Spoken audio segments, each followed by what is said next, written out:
way from Germany, and he's a guitar player, a guitarist, and also a composer and an artist. And he's been making both the sound piece that we're going to hear, which is all made out of sounds that has been recorded here on the farm.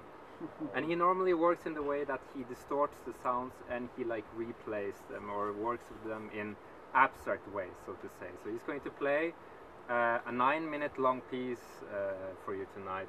And the title of it, I used a title that is also the title of this thing, which is Nale. And for all of you who come from Tinn, you know what Nale means. Nale, bra. Ja, Nale fint, vet du. And Nale simply means it's something, it's nice, it's quite impressive, it's good in a sense. So when you look at this thing, maybe you can say, oh, Nale. So it doesn't necessarily mean that it's good. I mean, you can also be quite like, oh, that's like really some shit, but you're surprised about it. And so then I shouldn't forget the most important part that is also most important. Also a big thing that is coming later, and that is Till, a very good friend of mine that sits here in the corner behind you. He's been coming all the way from Berlin up here, and he's going to be the first artist in residency, artist in residence on Skifterud. For those of you who are not like too much into artsy stuff and so on, it's quite common that artists go around and they stay on residence, like they go to a new place and they're supposed to experience the place and soak up the spirit and so on. Which is definitely, I think, going to happen here. I hope so, Till. And Till is then like... If he wants to or not. Yeah, if he wants to. It's going to take him. So he's going to stay in this thingy, this Nale thing, for, and hopefully he will leave it and say Nale when he's done. So at midnight tonight, Till is officially going to start his 5 days residency here in Nale, staying here at the farm. And that is also something that I really hope we can continue with here, is like to make more concerts and maybe some more cultural things and more residencies and so on. But enough talking, let's start with the show.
Thank you.